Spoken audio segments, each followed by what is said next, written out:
C'est un petit trésor que le tout nouveau mémorial de Haute-Alsace a vu arriver ce lundi.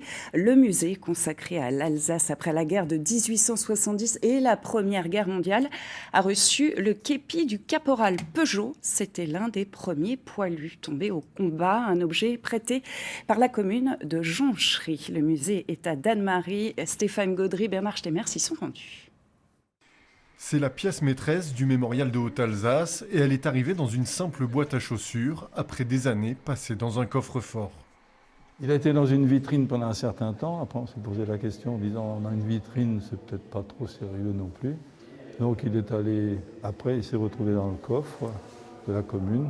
Ah oui, franchement, que c'est quand même pas un lieu de prédilection pour un objet qui a de la valeur.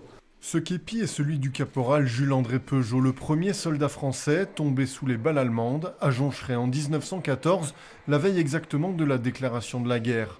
Le destin tragique d'un jeune homme, mort à 21 ans à quelques kilomètres de Dannemarie, un trait d'union entre les visiteurs et la grande histoire. Le fait de pouvoir associer un objet comme celui-ci à un visage, je crois que c'est très, très important en tant que visiteur parce que ça permet aussi de se connecter émotionnellement à l'histoire, non pas de bataille, de politique ou de faits passés, mais bien d'individus qui ont connu des destins parfois tragiques, comme c'est le cas du caporal Peugeot.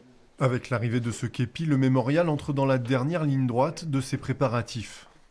Il y a encore un certain nombre de pièces qui doivent rejoindre les collections, notamment encore une maquette du viaduc de Dannemarie. Il y a encore aussi la partie tranchée pédagogique qui est en cours de montage par l'association des tranchées oubliées. Et donc, mais tout ça sera prêt pour le mois de mai. Une inauguration suspendue au feu vert du gouvernement concernant l'ouverture des lieux culturels.